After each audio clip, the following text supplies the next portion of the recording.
Halo guys, balik lagi dalam channel gua. Guys, masih hangat dalam ingatan kita kasus pembunuhan yang dilakukan oleh seorang perwira tinggi kepolisian. Tetapi, lagi-lagi kembali dihangatkan tentang kasus penembakan sesama anggota kepolisian di daerah Lampung Tengah. Seperti apa sih kronologi sebenarnya hingga terjadi hal seperti itu? Yuk kita simak videonya.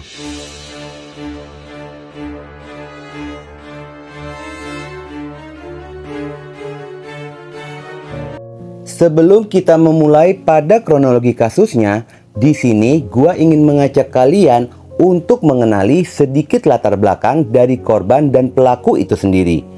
Berawal dari korban bernama Ahmad Karnain, berusia 41 tahun, memiliki pangkat Aibda, berdinas sebagai Babin Katipnas Desa Putra Lempuyang, di mana korban memiliki seorang istri yakni Polwan bernama Ibda Etimereni. Dari pernikahan mereka pun telah dikaruniai 2 orang anak, dengan anak yang paling bungsu berusia 10 tahun.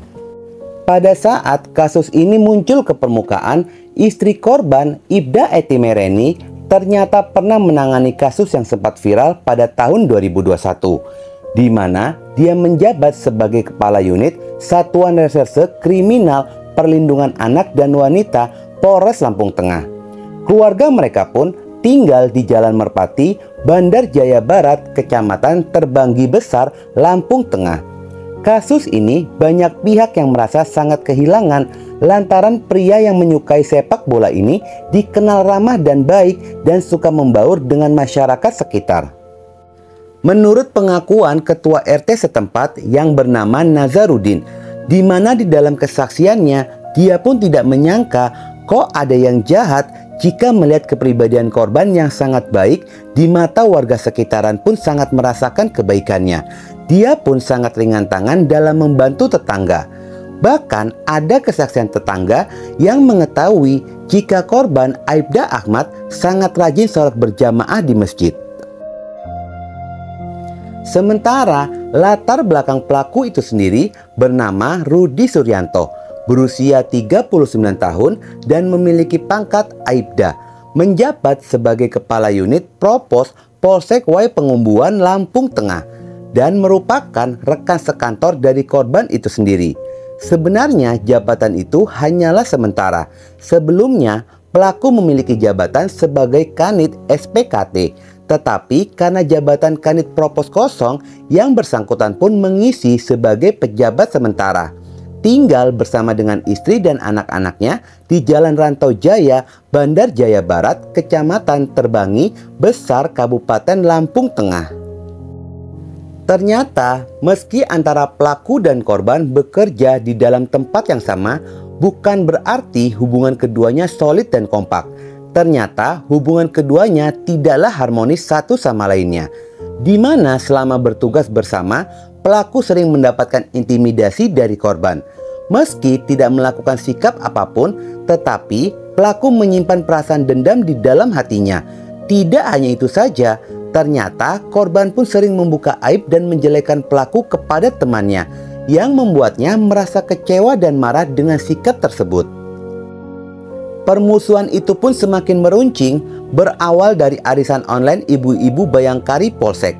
Pelaku merasa sikap dari korban sudah sangat keterlaluan karena sudah menyinggung ke dalam ranah keluarganya, di mana amarahnya pun semakin bergejolak ketika membaca pesan grup WhatsApp di saat korban membocorkan jika istri pelaku belum membayar arisan online.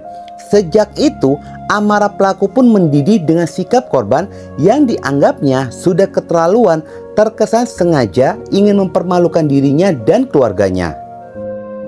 Pada hari Minggu tanggal 4 September 2022, pelaku sedang berdinas piket pada saat itu dan berderinglah ponselnya.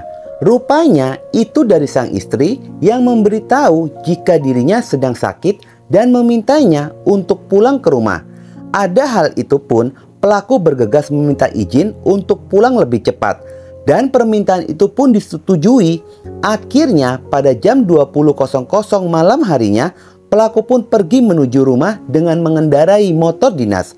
Saat itu, di dalam perjalanan, lokasi rumah pelaku dan korban sangat berdekatan. Pada saat itulah teringat semua sikap dan perkataan korban yang membuatnya sakit hati dan kecewa.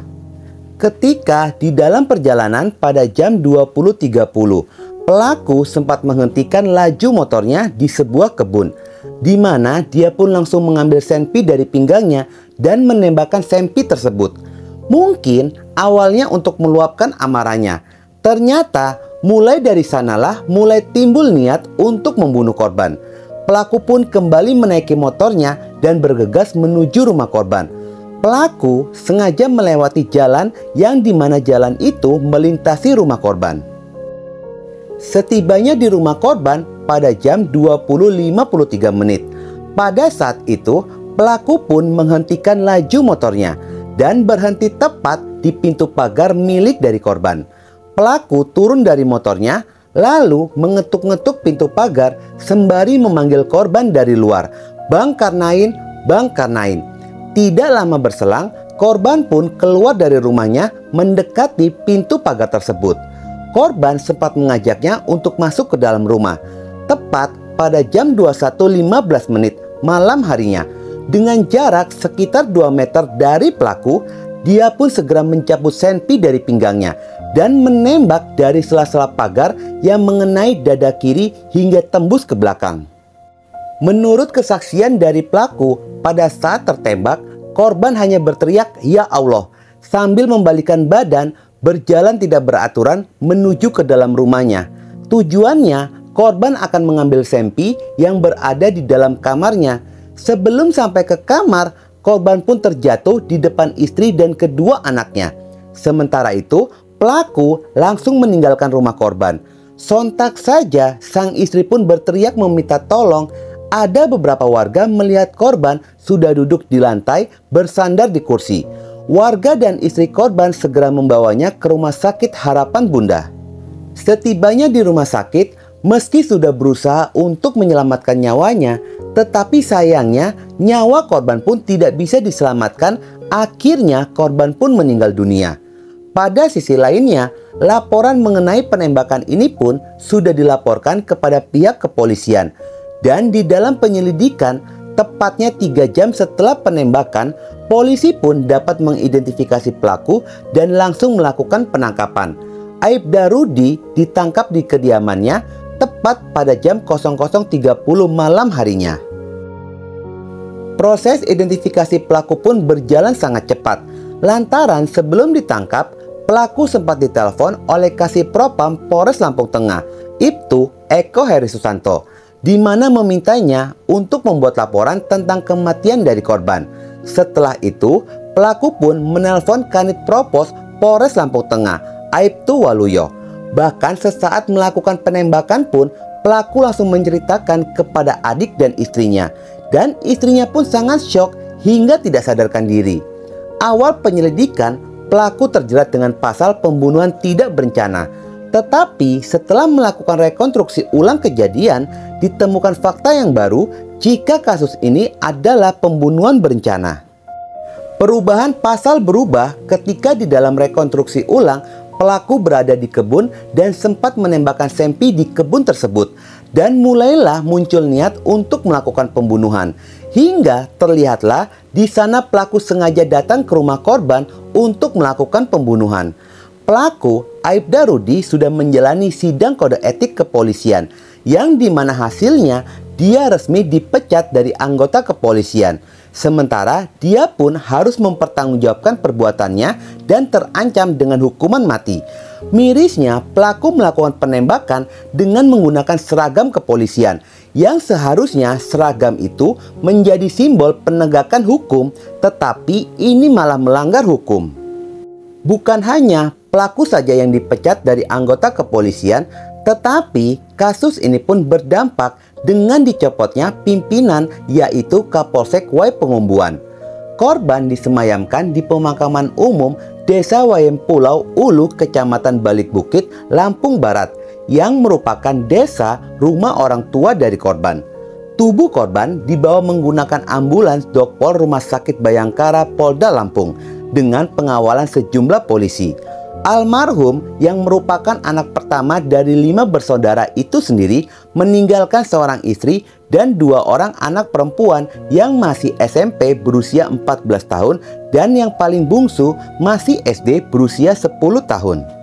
Banyak publik yang menghubungkan kasus ini hampir sama dengan kasus Freddy Sambo, dikarenakan pelaku sendiri menjabat sebagai Kanit Propos Polsek Way Pengumbuan, adalah polisinya polisi. Semoga kedepannya polisi terus memperbaiki kinerjanya yang bisa membuat publik dan rakyat tidak tercederai rasa keadilannya. Oke guys, sekian dulu video gua hari ini dan jangan lupa ikuti terus video gua. Oke?